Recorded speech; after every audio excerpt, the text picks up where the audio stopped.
Hello everyone, welcome back to our channel. আজকের আমি কুমড়ো পাতায় মোরলা মাছের পাতুরি বানাবো। তো আমি এখানে মোরলা মাছটায় একটু লবণ হলুদ মাখিয়ে নিয়েছি। এবার আমি এখানে পোস্ত বাটা দিয়ে দিয়েছি, আর এখানে আমি 2 চামচ লবণ দিয়ে দেবো। এখানে আমি ছোট চামচের ব্যবহার করেছি। এবার আমি ছোট চামচের 1 চামচ হলুদ গুঁড়ো দিয়ে দেবো এর মধ্যে। এবার আমি এর মধ্যে কেটে রাখা একটা টমেটো আমি কুচিয়ে রেখেছিলাম, সেই টমেটোটা আমি এর মধ্যে দিয়ে দিয়েছি। এবার এর মধ্যে আমি সর্ষের তেল দিয়ে দেবো। সর্ষের তেলটা একটু আমি বেশিই দেবো এখানে।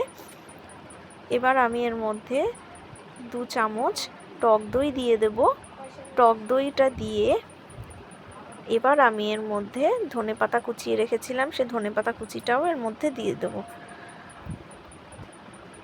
এবার আমি এখানে 2টো কাঁচা লঙ্কা বেটে রেখেছিলাম, পাকা কাঁচা লঙ্কায়। তো এখানে সেই কাঁচা লঙ্কা বাটাটাই আমি এর মধ্যে দিয়ে সব উপকরণগুলো ভালোভাবে আমি মেখে নেব।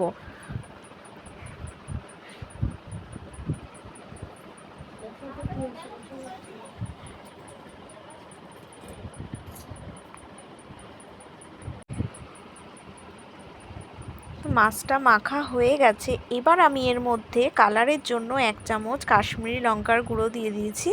কাশ্মীরি লঙ্কার গুঁড়োটা দিয়েও আমি ভালো করে এটাকে মেখে নেব, যাতে একটু কালারটা ভালো আসে। তো এখানে আমার মাছটা মাখা হয়ে গেছে। এবার আমি এটাকে এইভাবেই রেখে দেব। এবার আমি এখানে কুমড়ো পাতা নিয়ে নিয়েছি। কুমড়ো পাতাগুলোকে আমি খুব সুন্দরভাবে ধুয়ে নিয়েছি। এবার আমি 2টো কুমড়ো পাতার মাঝখানে এই মোরলা মাছগুলো দিয়ে দেবো অল্প করে। মাছটা দিয়ে আমি মাছের উপর দিয়েই অল্প কাঁচা সর্ষের তেল দিয়ে দেব, আর একটা কাঁচা লঙ্কা আমি এর মধ্যে দিয়ে দেব। এবার আমি পাতাটাকে খুব সুন্দরভাবে মুড়িয়ে নেব। পাতাটাকে খুব ভালো করে মুড়ে নিতে হবে। এবার আমি পাতাটাকে খুব সুন্দরভাবে মুড়ে নিয়েছি।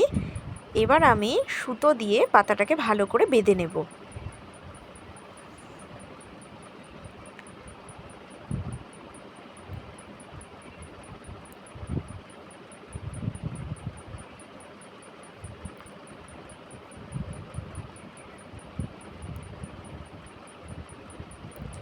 পাতাটাকে খুব সুন্দরভাবে আমি বেঁধে নিয়েছি। এবার আমি এইভাবেই বাকি পাতুরিগুলো আমি তৈরি করে নেব।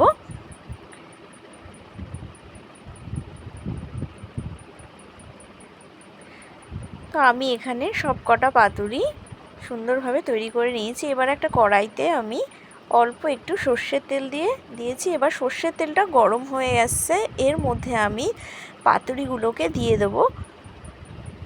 পাতুরিগুলোকে দিয়ে আমি একদম লো ফ্লেমে এটাকে ভাজবো। তো আমি এবার ঢাকনা দিয়ে ঢেকে দেব। ঢাকনা দিয়ে এটাকে ঢেকে আমি ভেজে নেব। তো আমি এবার ঢাকনাটা খুলে একটু উল্টে দেব। তো এটা খুব ভালোভাবে উল্টে পাল্টে একদম লাল করে ভেজে নিতে হবে।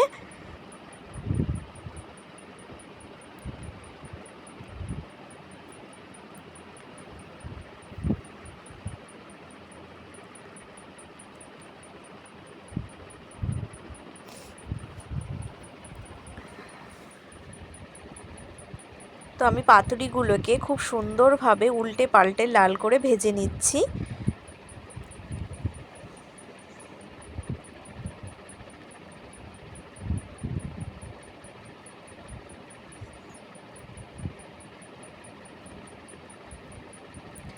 তো পাতুরিগুলো খুব সুন্দরভাবে ভাজা হয়ে গেছে। এবার এই পাতুরিগুলোকে আমি একটা থালাতে তুলে নেব।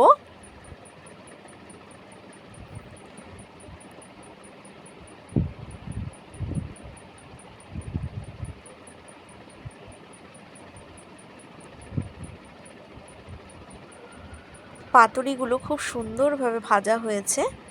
এবার আমি এগুলো নামিয়ে আপনাদের একটা পাতুরি খুলে দেখাচ্ছি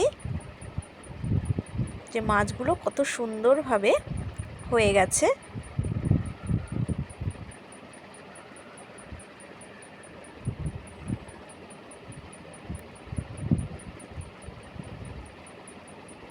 এবার আমি এর ওপর দিয়ে 1 চামচ সর্ষের তেল দিয়ে দিয়েছি। গরম ভাতের সঙ্গে মোরলা মাছের পাতুরি খেতে খুবই ভালো লাগে, আপনারাও ট্রাই করে দেখবেন।